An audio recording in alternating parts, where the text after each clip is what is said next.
भारत की सबसे डरावनी इमारत। वैसे तो भूत प्रेतों वाली कहानियाँ सभी को बहुत रोमांचित करती हैं, लेकिन अगर कभी ये कहानियाँ हकीकत का रूप ले ले तो कठोर से कठोर व्यक्ति भी कांपने लगता है। अगर कभी आपका सामना किसी भटकते प्रेत या आत्मा से हो जाए तो आपकी हालत क्या होगी, इस बारे में सोचकर ही सिहरन सी होने लगती है। ऐसे कहानियों में तो आपने भूत प्रेत या भटकती आत्माएं देखी होंगी, लेकिन भारत में भी ऐसे कई स्थान हैं जहां आप भूलकर भी जाना पसंद नहीं करेंगे। ऐसे स्थान जो हजारों वर्षों से एक भयानक श्राप को झेल रहे हैं और जो पूरी तरह भटकती आत्माओं की चपेट में हैं। भानगढ़ का किला, राजस्थान यू तो भारत में ऐसे कई स्थान हैं जिनमें आप हॉन्टेड या भूतहा कह सकते हैं, लेकिन उनमें से सबसे ज्यादा भयानक है भानगढ़ का किला। इस किले के भूतहा होने पर अब किसी को कोई संदेह नहीं है।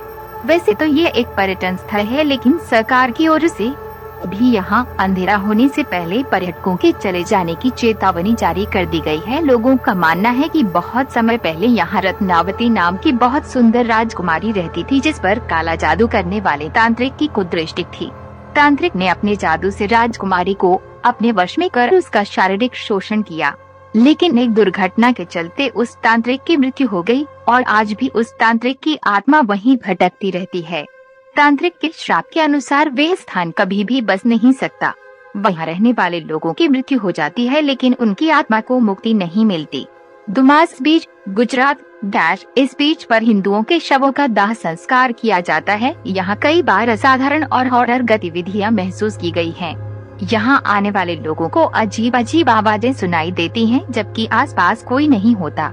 ऐसा माना जाता है कि इस क्षेत्र में हर ओर मरे हुए लोगों की उपस्थिति रहती है। रामोजी फिल्म सिटी, हैदराबाद यह स्थान कुख्यात और अमानवीय सैनिकों का कब्रिस्तान है। यहाँ उनकी आत्मा आज भी भटकती है। मृत सैनिक यहाँ आने वाले लोगों को बहुत परेशान करते हैं। कई बार लाइटमैन और कैमरामैन गंभीर रूप से घायल भी हुए हैं। स्थानीय लोग यहाँ आने से घबराते हैं, लेकिन व्यवसाय को हानि न पहुँचे इसलिए आत्माओं की कहानियों को निराधार बताता जाता रहा है। राजकिरण होटल, मुंबई लोनावला, मुंबई स्थित राजकिरण होटल में एक कमरा आत्माओं की चपेट में है। जिन लोगों ने वहां रहने की हिम्मत दिखाई है, उनका कहना है कि रात के समय कोई उनकी चादर खींचता है और अजीबोगरीब आवाजें निकालता है। कभी कभार उन्हें घायल करने की कोशिश भी की गई है। सबॉय होटल, मसूरी अंग्रेजी शासन काल में इस होटल में एक ब्रिटिश लड़की की हत्या की गई थी, जिसकी आत्मा आज भी अपने हत्यारे को ढूंढ रही है। इस स्थान को सीरियल किलिंग से भी जोड़कर देखा जाता है, लेकिन अधिकांश लोगों का मानना है कि इन हत्याओं के पीछे उसी लड़की लेटी ऑर्मे का हाथ है। शनिवार वाडा किला, पुणे जब पश्चिम भारतीय प्रांत पर पेशवाओं का अधिकार था, उस समय पेशवाओं के उत्तराधिकारी नारायण नामक बालक की उसकी चाची के आदेशानुसार हत्या करवा दी गई थी। अपनी जान बचाने के लिए नारायण पूरे महल में घूमता रहा, लेकिन फिर भी उसके हत्यारों ने उसे ढूंढकर मार डाला। वह अपने चाचा को आवाज लगाता रहा, पर कोई उसकी मदद के लिए नहीं आया। स्थानीय लोगों ने आज भी कई बार उसकी कराहने की आवाजें सुनी हैं। चांदनी रात में वह जगह और अधिक भयानक हो जाती है। डॉक्टर हिल्स, पश्चिम बंगाल इस घने जंगल में न जाने कितनी ही हत्याएं हो चुकी हैं। स्थानीय लोगों ने कई बार यहाँ अजीबोगरीब चीजें महसूस की हैं।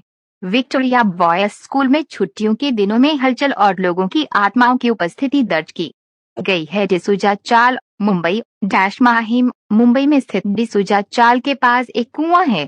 कहा जाता है कि इस कुएं में पानी भरते हुए एक महिला डूबकर मर गई थी। आज भी उस महिला की आत्मा उस कुएं और चाल में घूमती है। वह किसी को परेशान नहीं करती, लेकिन उसे अभी तक मुक्ति नहीं मिल पाई है।